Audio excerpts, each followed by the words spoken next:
जय श्री राधे राधे, कृष्णा कृष्णा। मेरे प्यारे भक्तों, आप सब कैसे हो? आपके लिए मंगल कामना करती हूँ। मैं लता दीदी आपके समक्ष आई हूँ। आज परिवार के बारे में कुछ चर्चा करूँगी, विशेष कि परिवार को कैसे सजा के रखा जाए।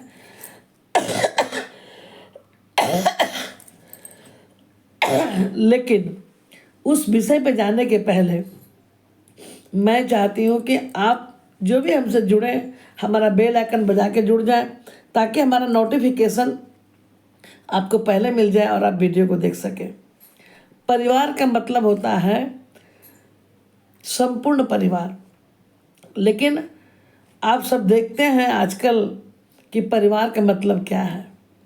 परिवार सिर्फ अब माता पिता और बच्चे का हो गया है।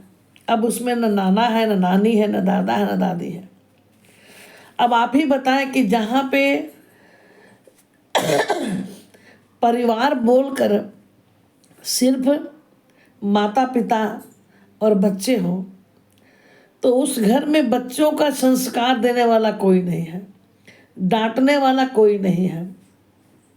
अगर आप वर्किंग हैं, यानी अगर पति पत्नी दोनों आप लोग काम कर रहे हैं, तो क्या आपको लगता है कि आपके बच्चे सही मार्ग पर चलेंगे? इसके लिए परिवार में नाना नानी, दादा दादी, ये सब का होना बहुत ज़रूरी है। और जिनके घर में हैं वो तो बहुत अच्छी बात है, क्योंकि देखिए आजकल इलेक्ट्रॉनिक्स मीडिया, आजकल इतना जोर है कि जो चीज़ आप नहीं जानते हैं आपका बच्चा मोबाइल पे जानता है। मोबाइल पे वो सब कुछ देखता है जो उसकी उम्र के हिसाब से नहीं देखना चाहिए। तो मेरे प्यारे, अगर आप अपने माता पिता को घर में रख रहे हैं तो ये जान जाइए कि आपके बच्चे कभी आपको वृद्धा आश्रम का रास्ता कभी नहीं दिखलाएंगे वो, क्योंकि उसके दादाजी या नाना जी जो भी हो, जो दादा दादी हैं, उनमें हमेशा एक निगरानी रहती है। और जिस घर में ये लोग रहते हैं बुजुर्ग, आजकल तो ऐसा ट्रेंड चला है कि बुजुर्गों का रखने की आवश्यकता नहीं, आजकल लोग कुत्ते रखते हैं कि दरवाजे पे कोई घुसना और लिखा रहता है कुत्ते से सावधान। अब आप ही बताइए कि जहाँ कुत्ते को नहलाया जाए, गाड़ी में घुमाया जाए, वहाँ पे बूढ़ा बुजुर्ग का कोई कदर करने वाला नहीं है। तो मेरे प्यारे, ग्रंथों में ऐसा वर्णन है कि अगर आपके घर में कुत्ते हैं तो उस घर में भगवान भोजन प्रसाद नहीं पाते। इसीलिए चाहे कुछ भी हो जाए, आप अपने घर में कुत्ते बिल्ली ना पालें। कुत्ते घर के बाहर रहें वो अच्छी बात है। कुत्ते अगर घर के अंदर बिस्तर पर सो रहे हैं, घर के अंदर हैं, ये उतना ही गलत है जितना किसी चीज़ को गलत कहा जाता है। कि जब भगवान ही भोग नहीं लगाएंगे आपके भोजन में तो मनुष्य क्या खाएगा। इसीलिए सोच समझकर घर में अपने परिवार को से दूरी मत बनाएं।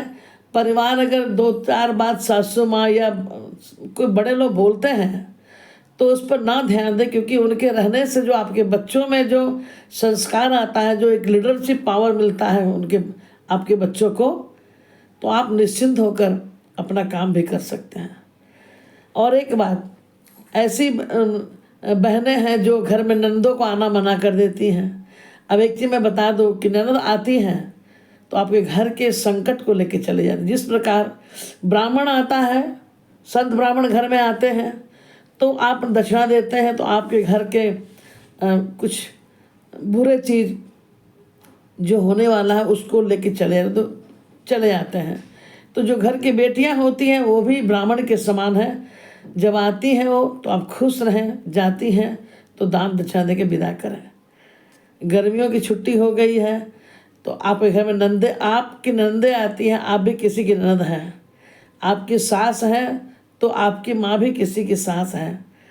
आप एक बहू हैं, आपकी सास भी कभी बहू थी, इसीलिए रिश्ते को जोड़ के रखिए। पेड़ में चाहे बहुत बड़ा विशाल पेड़ हो, लेकिन अगर फल लगा है तो झुक जाता है। ये हमें सिखाता है कि अगर आप में सहनशीलता बनाए रखे हैं और बड़ा दिल वाले हैं, भावना में रहते हैं, आदर करते हैं, तो आप बड़ा दिल होकर क्षमा करें और झुकने की कोशिश करें। दूसरे की बेटी को अपने घर पे लाए हैं, उसे भी बेटी ही समझें। बहू जरूर है, बहू अगर है तो उसको मर्यादा में ही रखें, क्योंकि आप किसी की बेटी को अपने घर में सुख देंगे तो आपकी बेटी भी कहीं सुखी होगी। इसी के साथ आज का सत्संग कैसा लगा आप ज़रूर कमेंट करेंगे, लाइक करेंगे। जय श्री राधे राधे, कृष्णा कृष्णा।